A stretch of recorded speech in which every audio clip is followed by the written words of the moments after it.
Welcome to the Star Wars Reporter podcast. I am one of your hosts, Wookie Steve, and this is the official podcast of StarWarsReporter.com.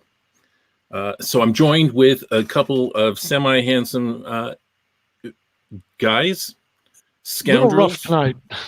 That's a big stretch, I think. Semi-handsome, but good job. I don't know. I promised myself to say something positive, even if I was lying. So, I'll start today. I'll start with Revenge of the Jason. Hey, what's going on? Yes, all my little friends out there, my porgs, Ewoks, and Gungans. No, man, really excited for this podcast. We have a lot of crazy stuff to talk about. And Trooper Todd. Hello there. I'm not gonna do one of the welcome to the stage introductions this week. That's okay. Oh, I tried cauliflower for the first time tonight in years. It's still terrible. Cauliflower is good. All vegetables are good. Okay, sure. It's my favorite. So tonight's topic, it's we were just talking about it before. It's at the top of our list. Moving up is Rogue One, the first Star Wars story movie, right? Because the first one. The first one it was, yes. So according to Rotten Tomatoes, Rogue One is former scientist Galen Erso lives on a farm with his wife and young daughter, Jin. His peaceful existence comes crashing down when the evil Orson Krennic takes him away from his beloved family. Many years later, Galen becomes the Emperor's lead engineer for the most powerful weapon in the galaxy, the Death Star. Knowing that her father holds the key to its destruction, Jin joins forces with a spy and other resistance fighter to steal the space station's plan for the Rebel Alliance. dun dun dun dun. That's it. That's a great poster. That's a great poster, by the way. Just want to say the artwork on that is fantastic. I just love it. It says a lot in that little picture there. It's really good. I do like kind of like the wider banner style posters are so nice. Yeah, so nice. Well, the movies are in widescreen, right? Where it's like a cell phone, right? You have the vertical ones for the poster, but the widescreen is kind of sweet. I like it. Very nice. That's right. So Rogue One, we all got to watch it in the last week again, and man, it just I haven't watched that in maybe a year or two. Maybe a year, and it is so good. It's better now. I haven't watched it since it got released. I watched it in the theaters. Right. Funny fact, my company every now and then will rent a movie theater for staff, and you can go in and watch the movie for free. Star Wars, this movie right here, Rogue One, was one of the first ones I did it for.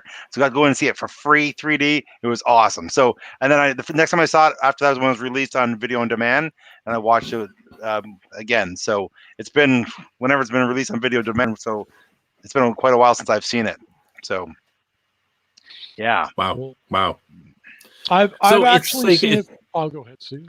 No, you go. You go ahead. I was just going to say that it's one that's been in pretty constant rotation for me, and I would say since the Disney movies, and obviously some are newer than others, haven't had as much time, but Rogue One has definitely been my go-to of the new era of movies, and this latest viewing just reaffirmed why.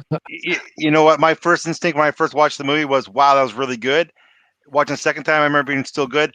Now, after watching, all the trilogy of the new sequels, the new trilogy, and going back and watching, the prequels and watching the solo movie, wow, how good is this movie? It's so good. I'm looking forward to comparing to the original trilogy because I always hold those up really high, but now I'm not too sure because this movie is so good.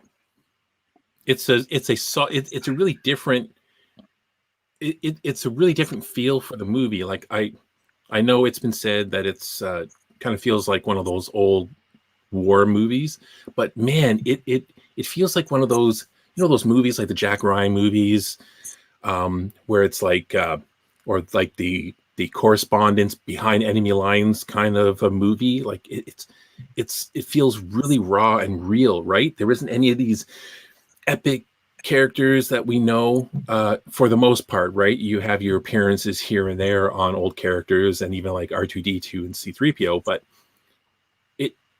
it's just a solid movie from beginning to end.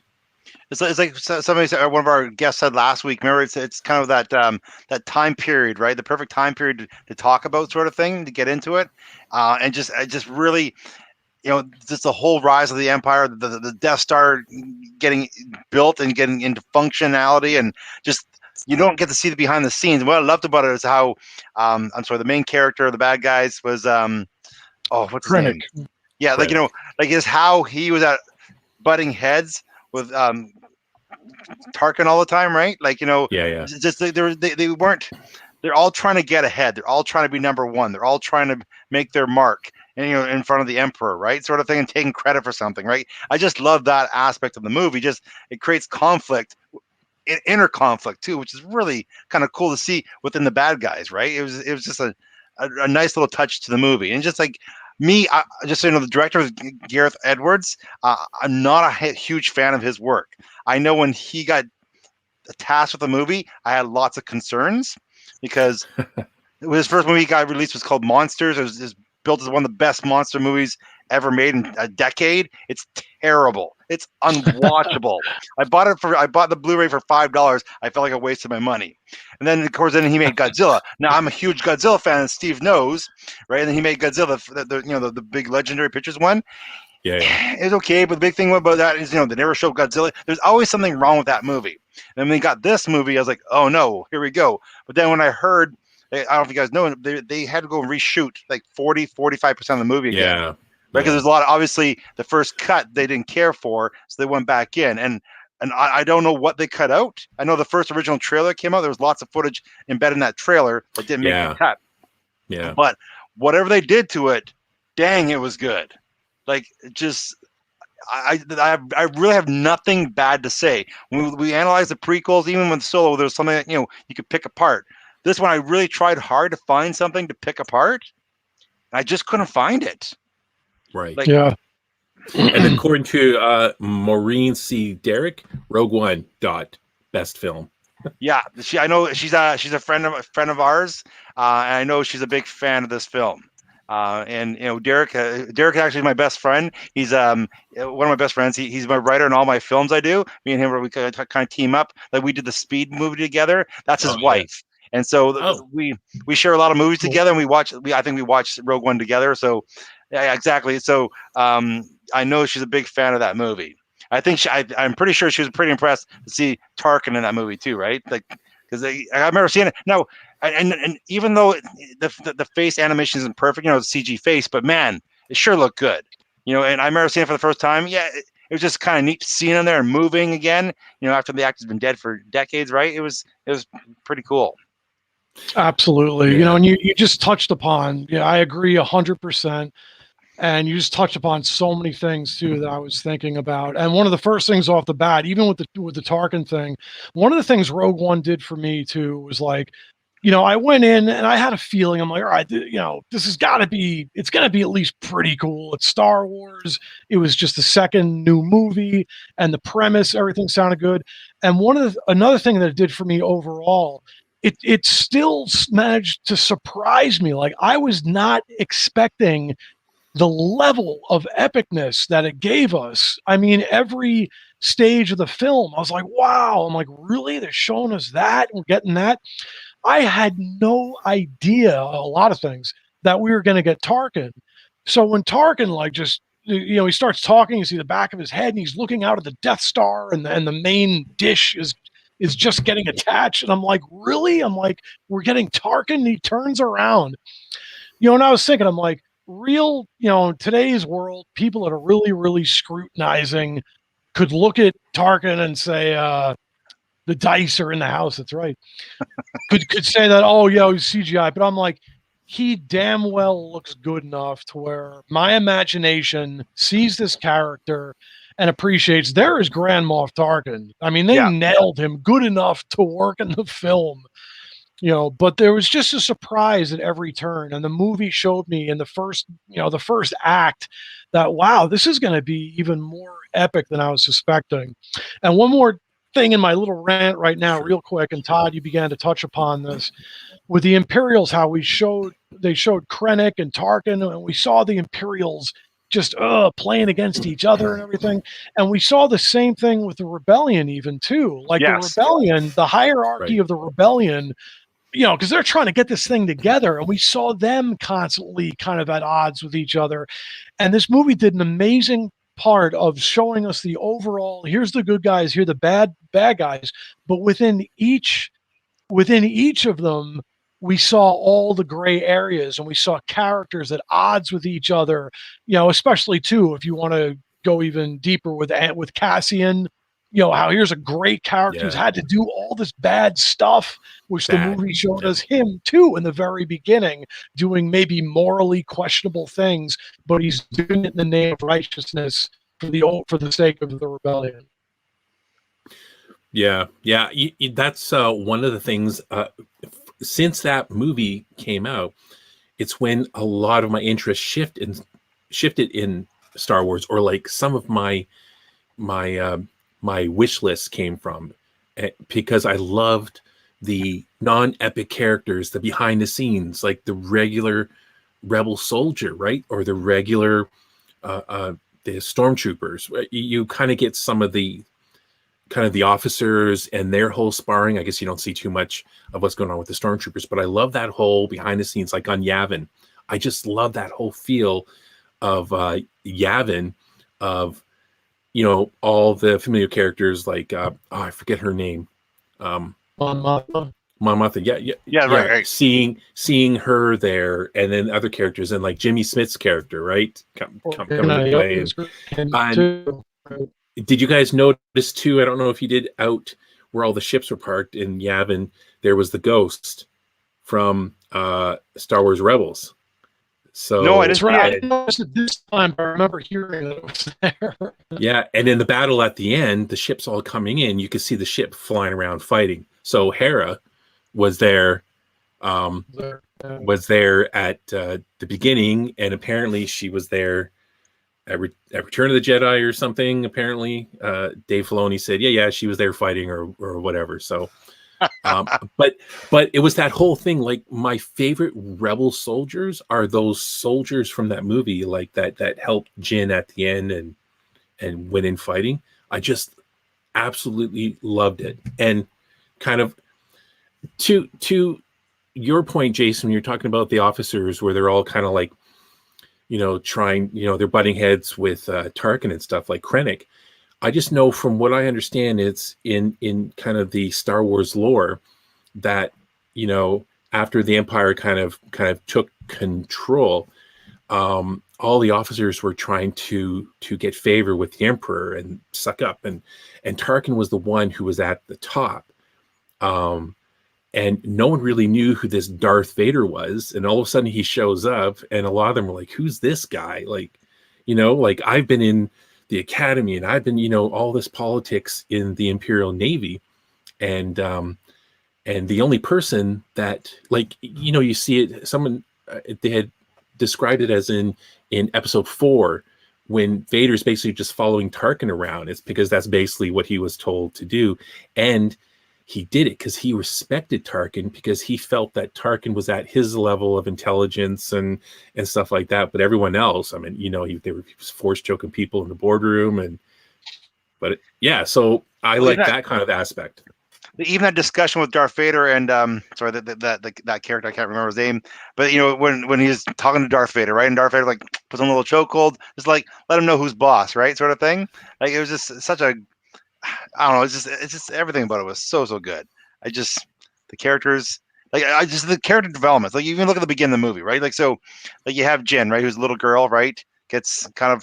She runs off, and then just her following her character throughout the movie was just so good. Like, it was emotional. It was an emotional ride, right? Like, I talked to you guys before about being emotional at movies, right? This movie got me quite a bit. That scene where she's, in the beginning, she's this person who doesn't care. My favorite line from the movie was, you want to see the Empire's flag all over the galaxy. She says, it's fine as long as you don't look up, right? She didn't care at all, right? That's one of my favorite lines. Like, what a line. It's okay if you don't look up. You know, I don't see the flag. Oh, yeah, correct. And Right. so and then you watch her evolve, right? She's doing this thing, you know, okay, I came here, I brought the people here, I'm introducing them to you, buddy, I'm out. And then she sees the hologram from her father, and her father says, you know, this, and you just see her change right there. She melts, right? And then all of a sudden now she now believes that something has to be done because it's my dad. And it was, I just, that whole entire thing was so good. How it just changed and how her character changed and infected it. It spread like a virus, right? Like Cassian totally changed, right? Like she affected everybody. Is this somebody, you know, who's down out, a lowly scum, somebody you can't trust, and then all of a sudden now everybody's following her, right? It's a great story arc for a character. It showed how this whole movie too, with all these characters back, and like what you're saying, you know, how necessity and circumstance forced everybody. The rebellion, you could really see that. Like she made choices, but she also, you know, was like, you know, like was on the outskirts of it all, and just, you know, I kind of had no choice to. I mean, she did, but I just mean her morality or whatever. It made her decide I gotta carry through all this. You know, but like you're saying, to see her just want to stay out of it, and she's a criminal basically, even to the rebellion in the beginning. I think you're breaking up. Sorry, you sound like with the stormtroopers, those death troopers that are speaking. I think you're breaking up. Like, yeah, You're maybe try. up. Maybe Jason should disconnect and maybe jump back on again, see if it reconnects you. I can do that. You guys can keep going, man. Just jump back on, though, see if it gets better. Yeah. I'm sure what he was saying was really fantastic, though. It sounded really good. It's whatever it was, it sounded good. I like this comment from Maureen. You guys make it hard. I want to listen, but also want to go watch the movie. It's like, no, you cannot leave yet. You can listen to us or watch this thing afterwards, but you should stay with us, Maureen. Stay along for the ride. Yeah. James, you read James. Galen Erso is awesome. The Catalyst Rogue One tie-in novel makes his character and death so much more meaningful than it already was. Yeah, I don't know any of the backs. Like I know Jen was saying some of the novels too, right? I've read none of the novels, but you know what? Like, still so impactful, so emotional. So like I got like these characters. We just got introduced to these characters, right? Like we never seen them in any other movie, and already I was transfixed on them. Right? When characters died, I was upset. It was sad. It was like you know, when they went down to the big, you know, they went down to get the plans, right? It didn't take long going, you know what? These guys aren't making it home. This is a one-way trip. Like it wasn't too long into it where you figured out it's gonna be a one-way trip. And it just really was heavy on the heart sort of thing, right? Like, you know, there was not gonna be a happy ending for any of these guys. And it became very quick and apparent of it. Well, even, I mean, yeah, really. I mean, at the end, when they all volunteer, like, we're going to help you and go to Scarif, you know, they had to have known the soldiers, like, you know, basically the rebel soldiers that came, that it had to have been a one-way trip because they were going into a madhouse, right? You have that hope and optimism, but come on. And, they didn't even think they're going to make it past the shield. Yeah. They had no idea. If, you know, if this works, we will go for the next thing. We'll try to get past the next hurdle, right? They had no idea they even get past the shield. And James has mentioned with K2. Like, one of the flaws I find with Star Wars movies is sometimes the droids are just take away from the storyline. But this is by far the best use of a droid in any of the Star Wars films. Bar none. He was awesome. Just the interaction. You know, he was kind of mean, but did what he was told. Yeah, but he developed a personality, right? It was so neat, and he was snarky to everybody. And it was just neat that obviously they let his AI just form into what it was. You know, one of the lines, do you want me to tell you what the probability is that she's going to use that blaster on you? It's high. Very high. No, exactly. It was so good. But it kind of matches what Cassian was, because in the beginning, you know, one of my favorite parts was when Cassian's meeting his informant or his contact in I forget what the city was called, and they're kind of, you know, in this alleyway before they're discovered, right? So the guy's hurt, the stormtrooper's coming down, he needs to get away, but he doesn't want this guy to get caught. So what does he do? Kills him. It's like an absolute spy would do that. Like Cassian did terrible things, right? He's almost like the Han Solo of that movie, and then he becomes the hero by the end. Yeah. Just how the progression of the thing, how it introduces new characters into the storyline, right? You know, you have Cassian brings Jen to the planet to try to find her. I'm sorry, I'm terrible with names. To find the guy that raised. Yeah, Jen, to find the guy that raised her, right? And they get there, and then the planet, yeah, and then the planet's all, you know, it's being overtaken by the Empire, right? And just the story, like, you know, I'm a stormtrooper fan, that's why I picked Trooper Todd, and just the stormtroopers into some are so dirty, right? Just the look of everything. Then there's the new troopers coming in, and it was just so good. And here we get introduced to the two characters, the blind character and the guy with the big, huge machine gun. Again, I don't know the name. Chirrut, and I forget his bodyguard, basically. Yeah, I should write these names. I have them right here. I actually pulled them up. Chirrut, yeah, and Baze. His name Baze. I can't remember. I think so. But yeah, but just what they were like, those two characters alone were so interesting. Like another thing is, you know, when the big skirmish happens, like if you look at acts, right, how movies are paced out. You know, you had, and think about the original Star Wars, right? You had some blaster fights, you had the big epic ship battles, right? Right. This thing kind of had the same thing. It had some nice on the ground gunplay. It had some big epic ship battles. It has the droids. You have stormtroopers. You have all the wonderful things that make Star Wars so good, all evenly spaced out for that movie. Like that first scene when they get to the planet, and then they notice all these rebels coming out, and that big battle starts, right? Like, yeah, wow, it's on Jeddah. Yeah, that thing, Jeddah. That's the name. Just how that whole thing played out, and how how good everything looks. The action was fantastic. Just even the fact that, you know, you have Cassian who sees a rebel there with the bomb, and he shoots the guy. Right? He shoots. Even though he's a rebel, he knows that guy's on his side. Shoots the guy. It falls down. Boom! Right, and he blew up a whole bunch of other guys who were not Empire people. Yeah, like, that was really good. That whole occupation of Jeddah. Yeah. Which I love that city, right? It was the ancient holy city, right? And that look with the Star Destroyer kind of over top the city looked really great. But that scene is right. It's like that whole insurgents, you know, fighting, and it was really cool. Like there was some politics, but not too much, where I'm like, I don't want to know about this.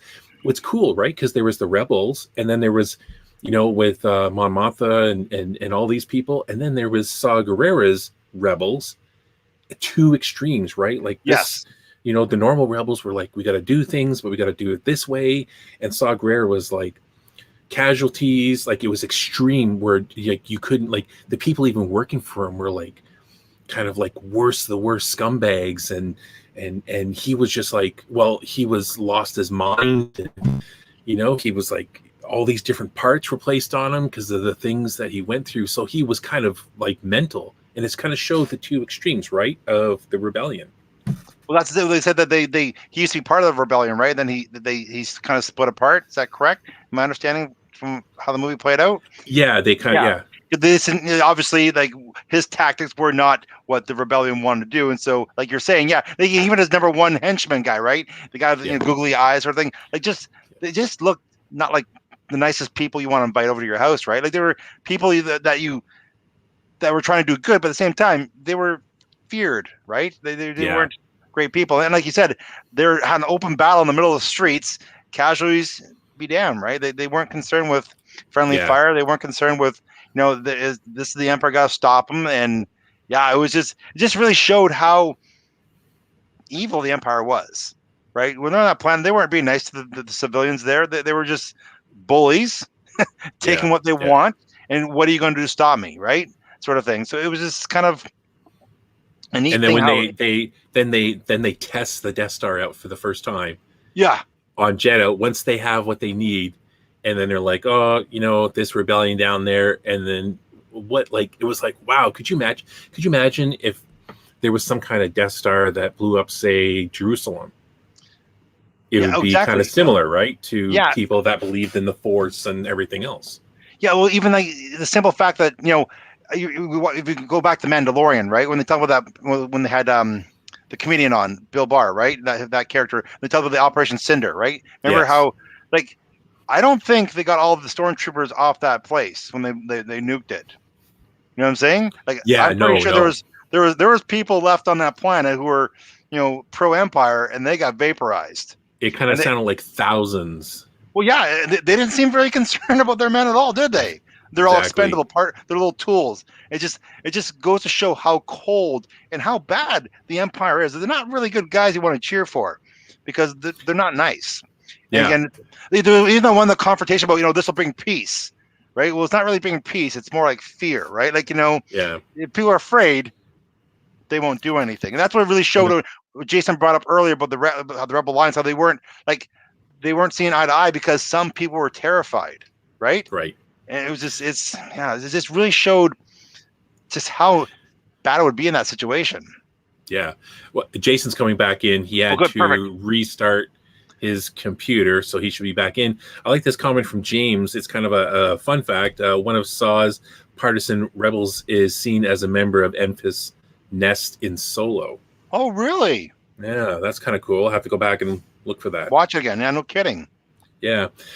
But yeah, the whole in Jeddah, there was that appearance by the Snaggletooth, the guy that lost his arm, tries to fight Luke. Well, Walrus Man, and Walrus Man. The other guy, yeah. That was so funny. He's like, hey, and obviously they got off the planet before before it was annihilated. So that was a really good touch, right? It's like, I know some people complain like, oh, too many nods or too many appearances, but these were just perfect. I thought that was hilarious. And with the character development, you were talking about that earlier. To me, in this movie, out of say all of the kind of sequel and like the Solo, it seemed more natural and organic, right? It just seemed like these were real people, like Jin. When we first, when we see her as an adult, when we see her as a kid, it's really sad, right? I mean, she sees her mother killed. All the mom had to do was go hide with Jin, man, because they would have never found them and they would have believed Galen. But anyways, I'm not gonna judge the mom. But her husband, she didn't want her husband to go. She that was a. You're saying that, but again, it's still pretty impactful that the mother knew she was going to die. She knew there's no way, right? That was any outcome but her dying. Right. But she wanted to take him down. Yeah. Yeah. Sorry, Steve. I threw out the train track there. Jason, no, I think Jason's trying to come in now. But from there, as the little kid and all the trauma and stuff she went through, which was really sad when she's in that kind of hidden in the hole. Then the next time we see her, she's in like an Imperial prison. You know what I mean? And it wasn't, and it wasn't like, it just seemed, she seemed sad and alone. You know what I mean? Like, and it was so believable. And it wasn't like overdone, like she was a cocky hero, like instantly like Han Solo because of this and that, and like trying to be like that. And I just thought that I felt her pain where she didn't want to be involved. Like she's probably involved with Jason. She was probably involved with Saw doing all his crazy stuff, right? And he ends up kind of not doing right by her, and she leaves her alone again and stuff. And it just seemed like all she was doing was trying to like run away from everything. And I thought it was really like her character was also amazing. Well, that's it. Like, she was not that she was abandoned by her parents. She knows she wasn't abandoned by her parents, but she felt like she was abandoned by Saul because he left her there. But again, what he said is like made perfect sense to what he did was people were going to figure out who you were. And that wouldn't have been good. So again, as a kid, she's 16. I know my 16. I know my 16-year-old daughter's like, right? She felt abandoned. She's emotional, and So like, but you're right, Steve. Like like she didn't say much in the beginning, right? She didn't want help. Like the good guys, the rebels are rescuing her. What did she do? she fought them, tried running out on her own, right? Tries to run away. Yeah. Right, like screw you guys, I'm out of here. Like like she didn't want no part of anybody. She was a lone wolf, right?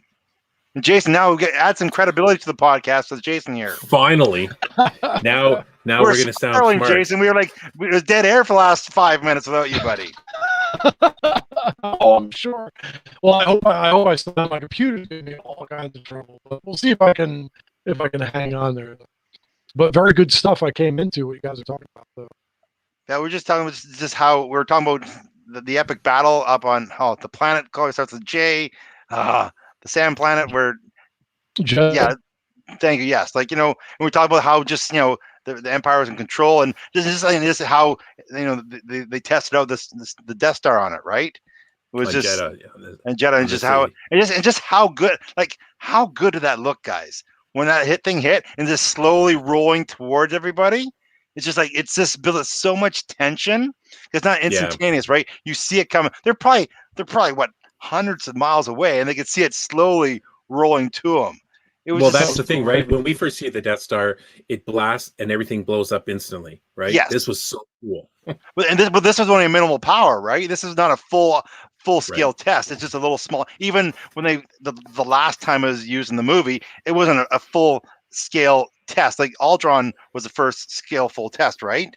If I'm correct with episode 4. Yes. That's the first time they actually tested out full scale. Yeah, exactly. But just it was just. I just can't get over at how good everything looked. Just again, when you're making a film, you want the tension to rise. You want to feel that angst. You want to feel like people holding on to their chair, and that's exactly the feeling I got. Even watching for the third time, it's still really intense. I know it's happening, but man, what a roller coaster ride! So good. That was cool. Yeah, what you're saying. I noticed a lot this time too. I love, just a great Star Wars environments and science fiction-like environments. That was another thing. Rogue One, it was so cool in that the universe is so amazingly familiar. It's jam-packed with all the stuff that we've seen, but at the same time, the environments were so cool. Like you're saying, Jeddah, and the city up on that plateau, and the Star Destroyer hovering over it. In the beginning, there was that. Where Andor was, where he shot the guy in the beginning, that city on the asteroids, kind of in between, and then you do where the landing platform was, and the X-wings attack. Scarif, was amazing. This installation, really highly. You just saw this really highly technological. It was just the environments, and everything was so captivating. And very imaginative, but still fit beautifully within the Star Wars universe. I think what separates this film opposed to all the other films, here you meet all these characters, and not everything works out for them, right? Every Star Wars movie, the heroes, they all make it, right? Right. Yes, they're in danger, but you never really feel like they're in danger. But this movie, everything's coming and happening, you don't think the heroes are going to die, right? And then one by one, that's what I'm saying. This is you start learning when one thing you were gone, Jason. You slowly, quickly realize when that final confrontation starts, that no one's going home. This was a one-way trip, and it's just you really never got that from a Star Wars movie. The closest you got was Empire Strikes Back, where the good guys didn't win, but they didn't all die. Luke lost his hand. Oh no, okay, he lost his hand. These people were not coming back. And it was just a more realistic approach, showing that you don't always win, right? They won, but they didn't win. But they won. It was kind of that whole typical story, right, of the sacrifices that happened with soldiers in World War II, right? Like D-Day, hitting those beaches with all this machine gun fire coming down on them. Yeah, it's just like a sacrifice, right? They're showing that, you might say cliche, but it's kind of like human history of the sacrifices that people like them, right, are to save the universe or whatever, right? It's just hitting the beaches, on D-Day against terrible odds. And this is what, when I was watching the movie the first time in theater, it was after a couple of the deaths, I'm like, oh, I don't I think no one's going to survive this. I was like, this is not looking, and again, perfect ending. Yes. On the we beat. lost Jason. Lost Jason.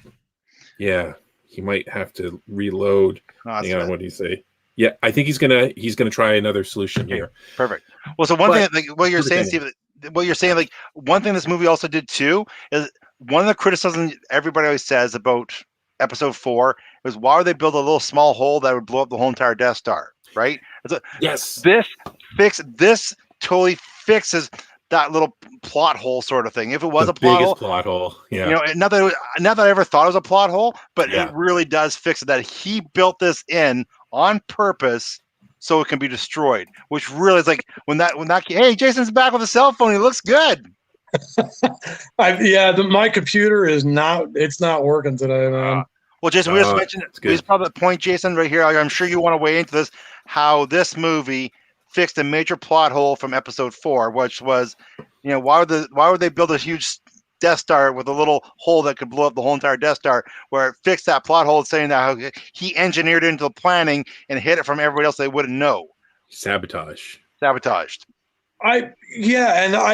was another thing about Rogue One, which I think it did brilliantly, which was tough to do, was that we saw so much in this movie, so much happened, and that's the biggie, like, you know, what you're saying.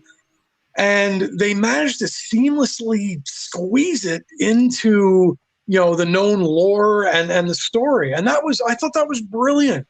You know, exactly, like, because it was always, all right, well, Luke, you know, we found a weakness and Luke fires the torpedoes, and, you know, and now they totally explained it, and not just explained it technically, but gave it a legit, oh, wait a minute, you know, it's one thing to say, oh, all right, it was a weakness, but now we know, no, it's not just that there's a weakness.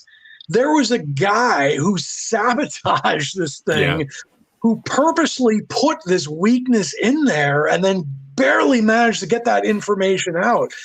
And I'm like, that's fantastic. That totally just gave more weight to all of this, you know, gave more weight to A New Hope. Like, it's not just a technical weakness, that it was, you know, there was a reason, because it's like, because we used to joke like, well, isn't that kind of funny though, that this awesome Death Star, all this technology, and they screwed it up like that bad?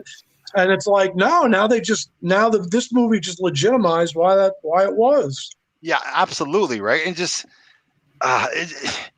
it just shows that the character, the guy who put the plot hole into the weakness into the device, like what he went through to do that, right? Like, you know, play ball, right? He just, yes sir, you know, and acted like he was with the Empire the whole entire time, while secretly, like, as his soul's rotting, you know, he's actually doing something for the greater good. He sacrificed everything, his family. He didn't try to get his daughter back. He didn't try, you know what I'm saying? He sacrificed everything, his whole entire life, to serve these evil people, to build this death machine.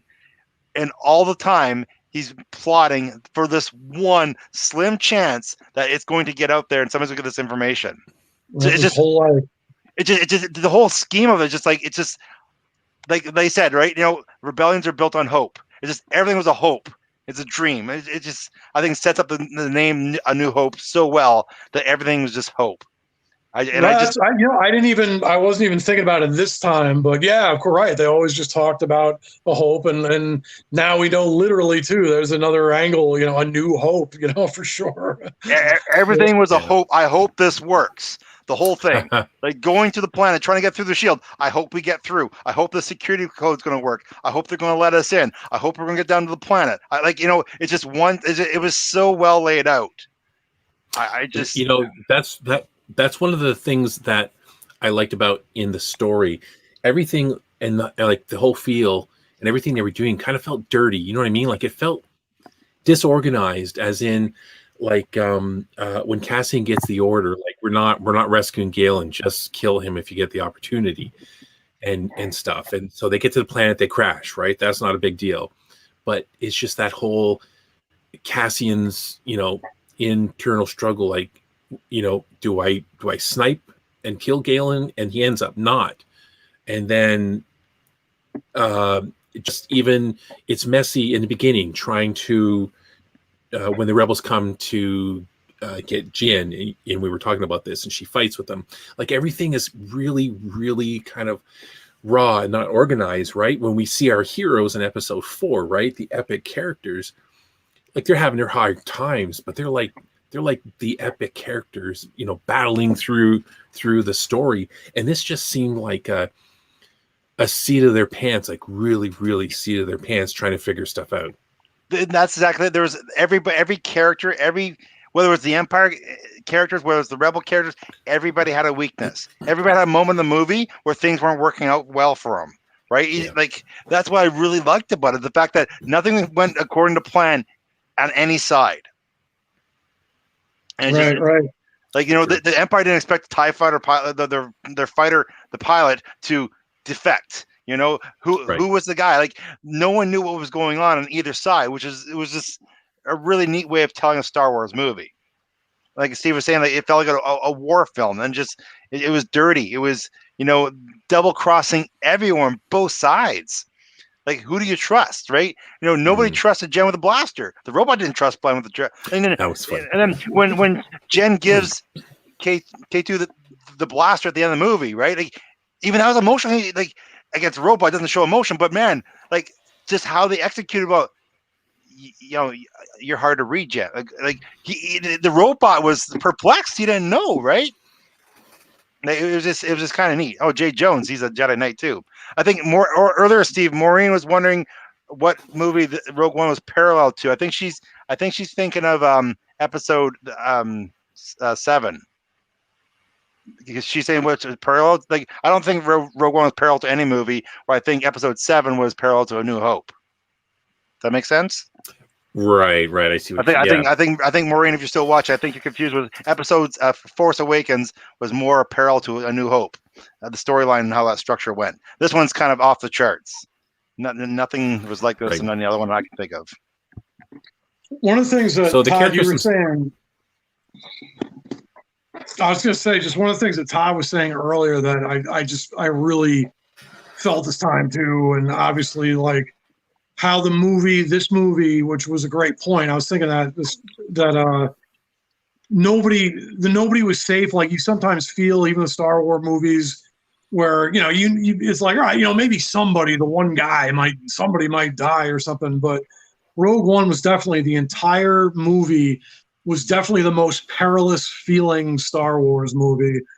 Like, and it established that early on with Jyn Erso's wife, in the very beginning scene was shot. And then Cassian Andor, who's going to go on to be, one of the good guy heroes of the movie, shoots and kills an innocent dude. Yeah, I know. They shoot another innocent guy later on with a grenade and blows up a whole bunch of other guys. Right. And he did. And that was, man, I'm so glad you thought that, because that too. He's like, and I remember the first couple of times I saw the movie, it didn't totally register. I'm like, wait a minute.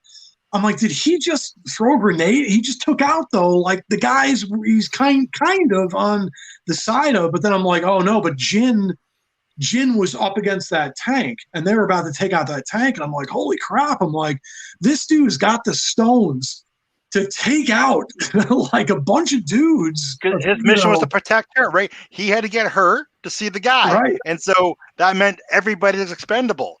And just like, right. And these guys were, they weren't allies, but they weren't directly, they were opposed to him at the moment, but they weren't really necessarily his enemy. Well, they're both shooting stormtroopers. Then he kind of turns on him, right? Like, right. Yeah. And he didn't hesitate. He's like, oh, they're going to take out Jyn. Sorry, no good.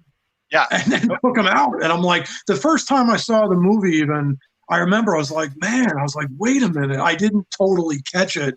And then repeated viewings, I just know, I'm like, oh, okay. I'm like, Jyn was leaning up against the tank. That was in the name of Jyn. And I'm like, that's amazing. I'm like, Andor's character floored me in this, because that was exactly what this movie represented. It's everything we're talking about, Todd, everything you're highlighting, like just how this guy was a good guy.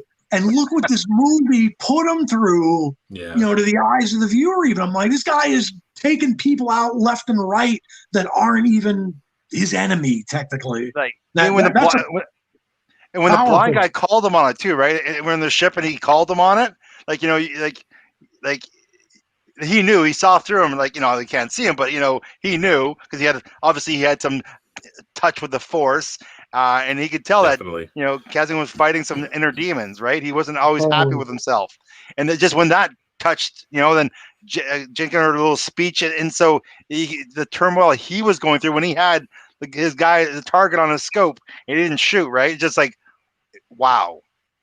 And that's why, when I seen the movie and then they were talking about different, series coming out on Disney Plus, like when it first started, I thought, man, how great would it be to see him in a series? And sure enough, they come out with an Andor series that's coming out. I'm really looking forward to that. So, the story of how he got to where he is, I think is going to be interesting because there's potential for espionage and maybe some not so nice things, and again in that underworld that I've really come to love about the Star Wars universe, right? Like all the scummy stuff, the scum and villainy and stuff like that.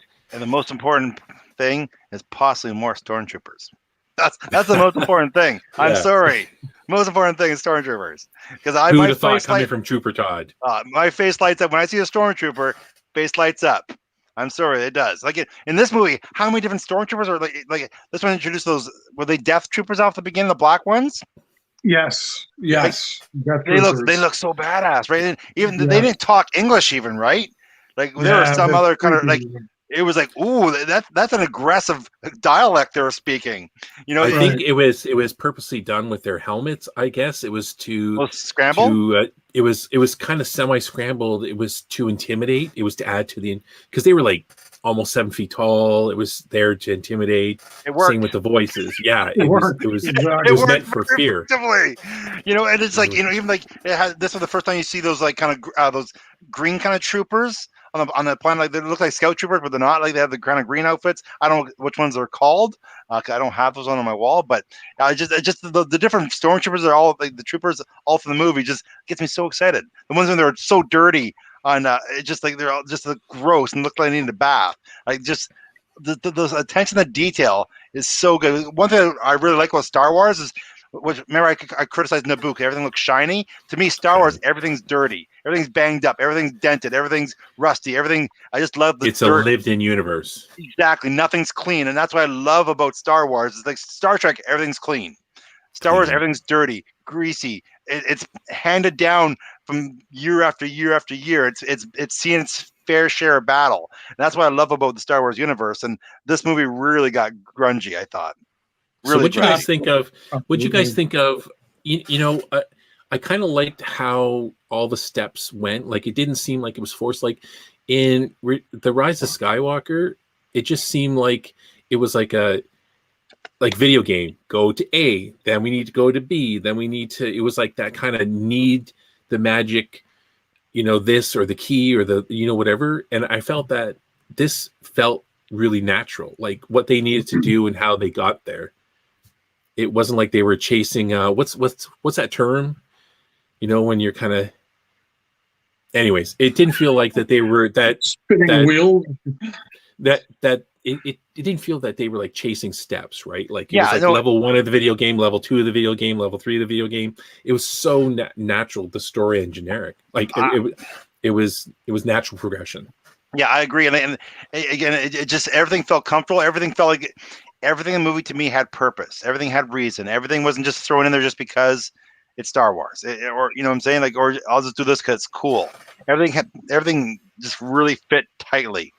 Like one thing I want to bring up too is on the planet they're trying to get the plans, and the AT-AT walkers come through the trees in the mist. Oh man, terrifying. And obviously, this is one of the first renditions of, because some didn't have side panels on it. Do you notice that? Some didn't have, and obviously their deflector shields weren't so great, because it even shows how strong X-wing fighter is compared to possibly a snow speeder, right? Those blasters, like it was just so epic, and just you really feel like you were in the trenches with the rebel soldiers, didn't you? In that movie, the water, the hiding out, the canisters, like everything was so intense, and a lot of mayhem. Yeah. and everything got worse. Everything got worse and worse, and progression was just so like it was just so well executed. And nothing felt forced. Nothing felt like just everything seemed natural, and just everything escalates. Everything does. Getting the plans. Okay, they lose power because the robot dies. And he smashes the control. Power goes out. Okay, now we have to climb. Everything progresses so well. Yeah. It just doesn't seem they're just doing it for the sake of doing it. It's it's an increasingly ramped up sense of peril through the entire movie. The stakes keep you realize the stakes get higher and higher, and the movie kind of, again, like I was thinking, but the first time I saw it, I'm like, it's gonna be cool. But I was so delighted at how intense it was and how epic. I wasn't expecting the level of epicness, like the space battle at the end and going on with the battle on Scarif and all. I'm like, are we really? I'm like, this is so cool. We're getting all this epicness. And the movie kept building. It was so epic all throughout. And then the ending didn't disappoint too. Like it just kept climbing. The sense of danger and peril and all that, and it never disappointed its own expectations. Like the movie kept living up to itself in that regard. And then, like we're saying, like both you guys are pointing out, like, and then all those details as far as like physically and geographically and the stormtroopers, all different kinds, and then stuff like in that final battle where we actually saw the original Gold Leader and Red Leader, the X-Wing and Y-Wing pilots and all that. Or Red 5. Red 5 blowing up and thus there's Luke in there. Like, and Luke, we got a call sign freed up for you. And taking care of stuff like that. But just no stone was left unturned with this movie. It's just, you can see how all excited we all are about it. Oh, and another thing too. Yeah. Obviously, I know you guys probably haven't gotten to it yet, and I'll even leave that the second viewing. Even the first scene of Darth Vader. I don't know if you guys brought that up. In the tube, right? Right. And of course, the second epic one. But the first scene, I loved the first scene with him too. Like we got to see his home on Mustafar, and kind of like we were talking about with Revenge of the Sith, where there was classic Star Wars lore. That was something. And like Ralph McQuarrie had done concept art of like Vader's castle on a lava planet. That goes all the way back to original trilogy time. Yeah. That was like something that Lucas had talked about and had actually been drawn up. And when they showed that, I was like, how killer. We actually get Darth Vader's castle. It looks like something out of Lord of the Rings, really. It's like this almost medieval dark wizard's castle. Like Mordor or something, And we get the scene of him, in like his own back to tank, almost like Empire Strikes Back, where he's kind of revealed for a couple seconds. He doesn't have his full outfit on. He goes to the glass, right? He has no arms, right? It was just a shade of it, but man, it was very intimidating. So cool. And then the second scene, you guys will talk about, goes without saying. Oh my God, the great, another great gift of Rogue One was the Darth Vader. Well, we should leave that for the very end. We should leave that for the very end, though. Absolutely. But that first scene was super cool too. And that was another thing. Is I think I had heard rumors that they're saying we might get Vader, and when Krennic flies and we see that fortress, I'm thinking, oh my God, really? Then we knew. Really? And then like Vader's aide walks in, and I'm like, oh my God. I'm like, how freaking cool. Even just to be here, even just to see this setting and get this little scene with Vader. That alone, I would have like walked out of the movie like, oh, that was killer. No, that's exactly it. I liked with the X-Wings. I'm always a sucker for the X-Wings. I just love them. But it was the speed that we get to see in all the movies. And one of my favorite things was, seeing all the pilots back on Yavin, and then when they're like, oh, things are happening on Scarif, and they start, racing there to fight. But I just loved it. It almost seemed like the angle where the camera was just off the back GoPro of the shot. I was waiting to bring that up. Oh, they use they used modern film techniques and they include into a Star Wars film. It's like they didn't actually strap a GoPro, but they use a GoPro camera, like they strapped it to the X-wing, and they did it at the front and they did a back shot of it. It was so, as a filmmaker, I was going, it was so cool. It was so awesome. I like the fighting and stuff, and just how cool the pilots were. Actually, one of the pilots, the one with the mustache, I don't know which one he was. I think that was Blue Leader. He was actually following us, or he still is, on Instagram and Twitter, I believe. Oh, really? Yeah, some kind of he liked something that we had posted, but it was really cool. He seems like a funny guy, but yeah, it and you know what? It kind of stayed all kind of like the look and the feel of everything was still kind of 70s. You know what I mean? Yeah. Like 77, which I appreciated. But again, that kind of like it felt like a video game for sure, like the Star Tours ride or whatever, where it's like, oh man, it was so awesome with the X-Wings. You felt you're sitting here. I'm in my living room, not in the movie theater, and you feel like you're on the wing of the X-Wing, right? You get that exactly. You're weaving back and forth. It was so well done. And they managed to make, and it's like something you guys and Todd have pointed out before, like for a good movie, that guy, if it's the guy I'm thinking of, there was a couple of those X-Wing pilots, and if it's the one I'm thinking of, that was Blue Leader. And he had a couple scenes, little scenes, like when he stopped one guy that was running out to give him some information. Yeah, exactly. And that was the pilot too that like took out the AT-AT just when the AT-AT was going to overtake those guys on the ground, and then they all cheer, and then he kind of smiled.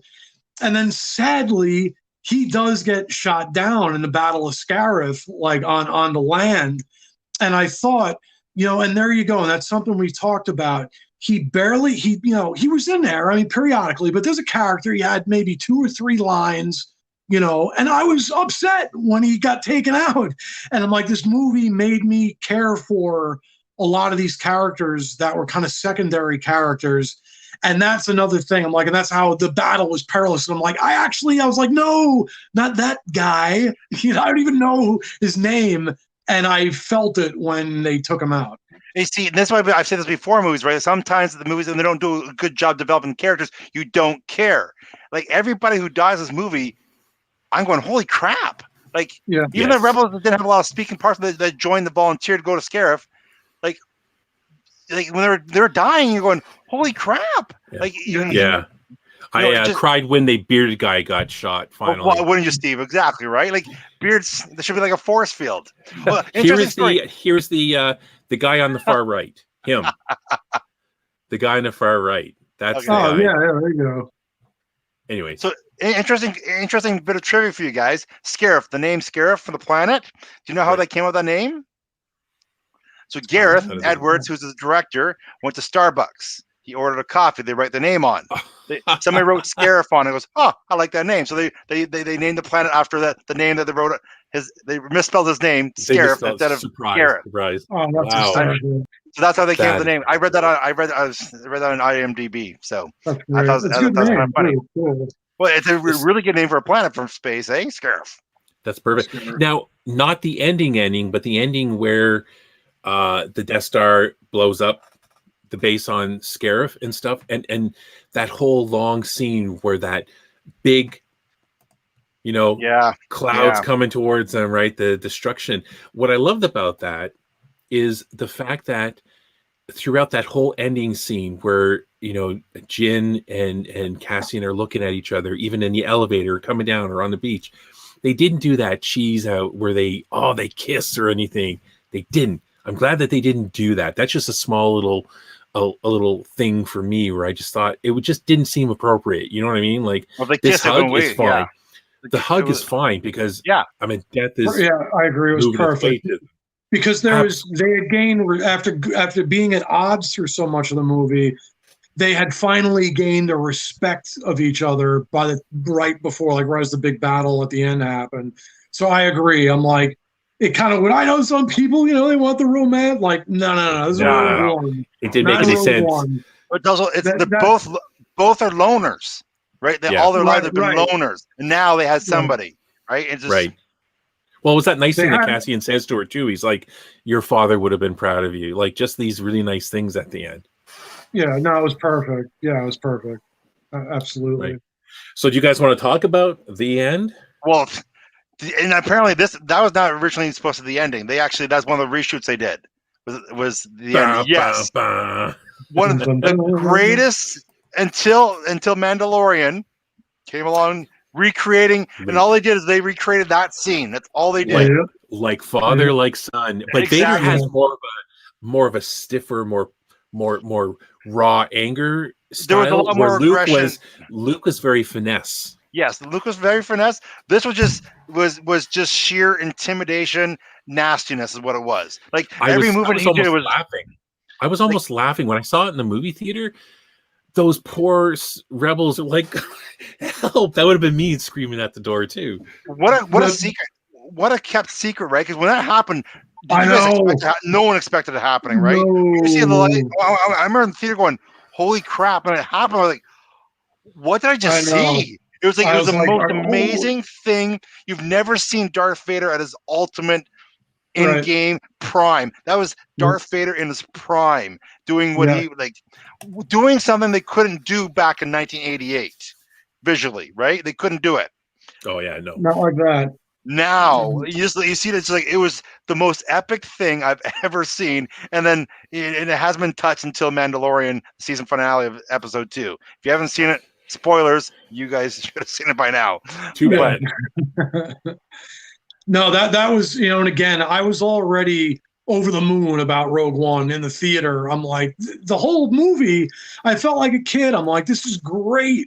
This is like a gift to Star Wars fans, this movie. It would have been great if that had never happened. And then when that scene came on, my mouth was open. I was like, no. I'm like, oh my God, we're really getting this too?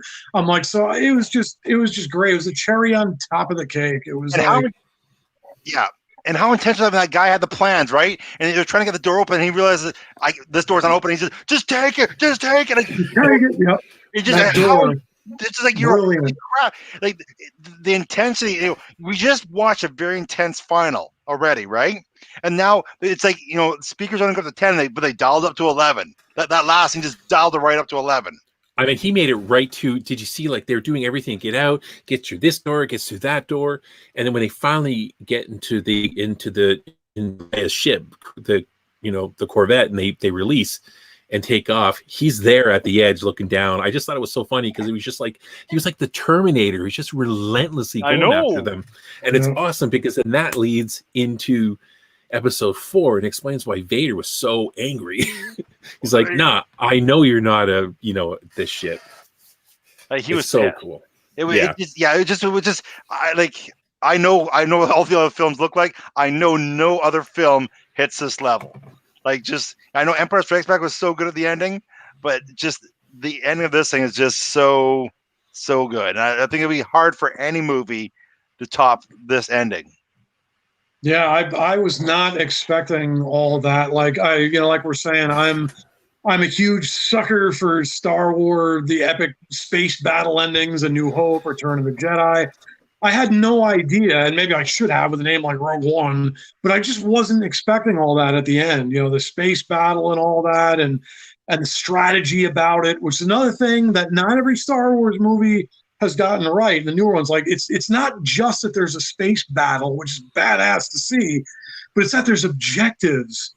There's objectives to root for, and that there's pilots that have that pilot banter going back and forth with each other, so that you kind of get a sense of the people involved. And Rogue One, it did all of that. And again, that whole part of the movie, the whole last 25 minutes of it or whatever, my mouth was open. I'm like, because I was like, this is amazing. I'm like, I wasn't expecting this level of epicness, like one of the saga movie epicness to it. And then the Vader deal was just yet another level. And I'm like, man, I walked out just blown away. And I remember thinking too that I'm like, and how cool, like soon I'm going to buy the Blu-ray. I'm going to own it. That's what I did, yeah. I couldn't wait to get my hands on it. The moment I saw the movie, I'm like, they just made a classic for me. It's going to go in my file with all, the rest of my favorite movies. So it's, What about Leia? You know, when I first saw the scene where and the that's good, rebel yeah.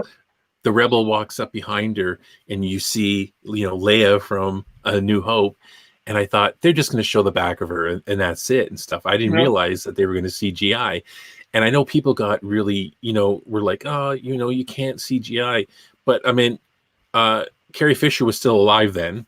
She knew about it. They talked to her, and she thought that it looked great, apparently, and the actor did a good job, and they, you know, did the slight CGI and stuff over her face. But she looked.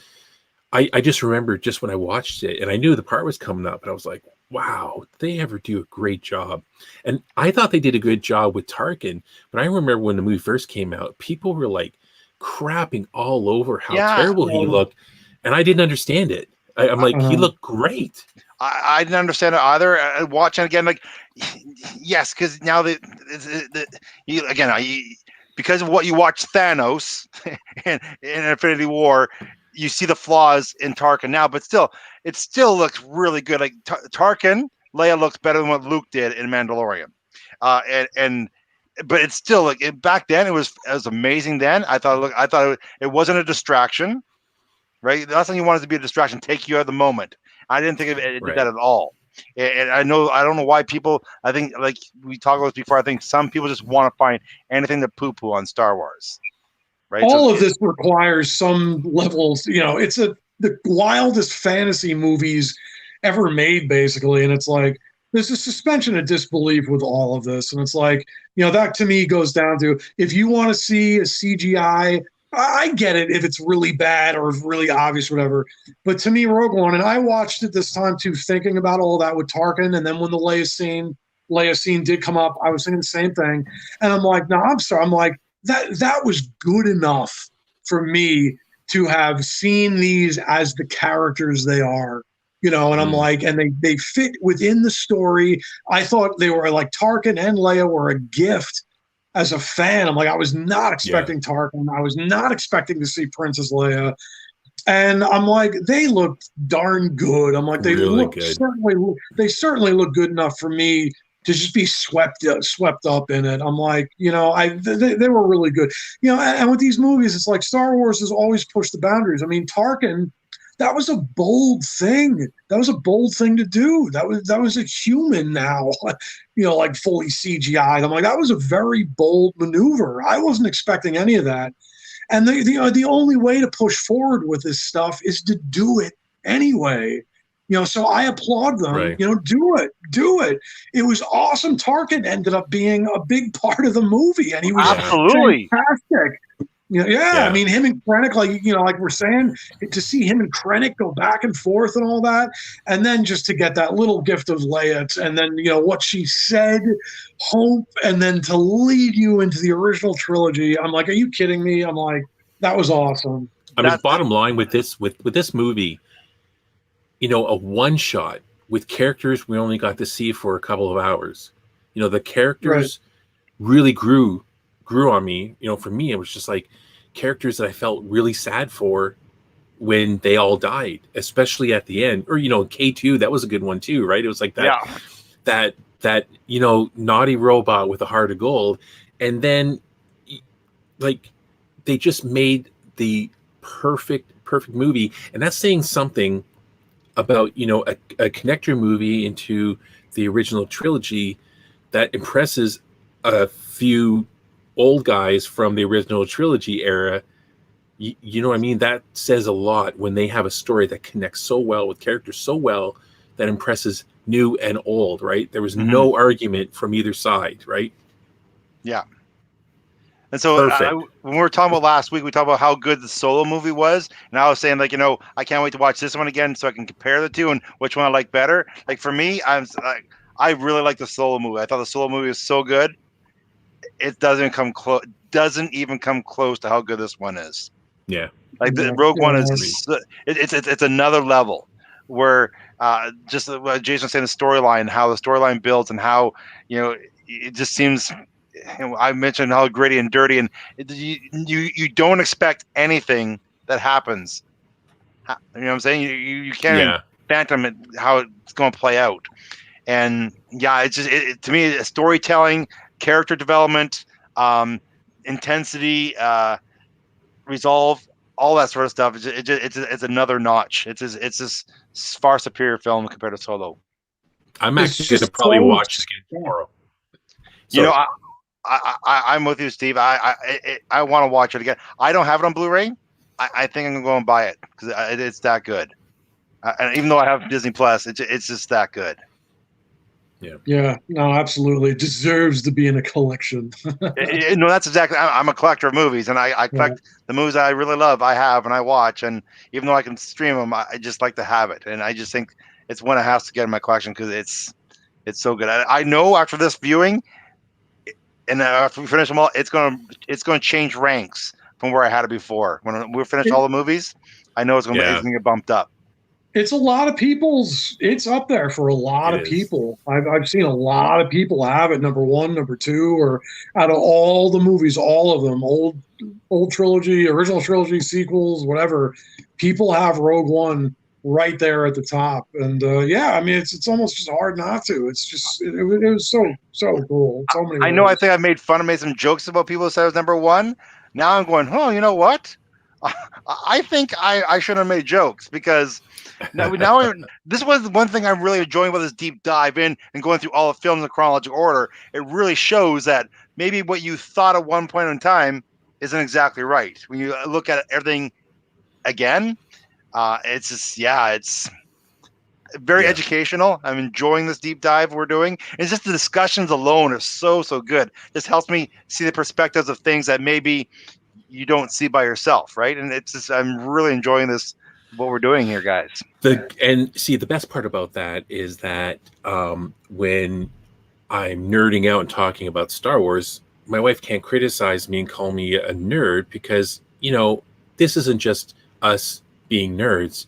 It's a podcast. It's serious business, Yeah, I know. We're not just a bunch of idiots just talking about it. It's a podcast. It's a podcast. It's not a video podcast, actually. Wow, it's a real thing. Yeah, because that's what everyone wanted to do, was to see our faces. Right? But with that, we won't expose our faces to people any longer and give them a break from it. But this was awesome. I'm really enjoying this. I cannot wait till we get into the next movies. But that'll be either we might have something else planned before we continue on. We might have a guest come in for the next podcast. But until then, thanks a lot, everyone. Be sure to follow us at StarWarsReporter.com. You can see down at the bottom, Instagram, of course, on YouTube, Twitter, Facebook, because that's where all the old people go, apparently, is Facebook. And may the Force be with you. See you later. No.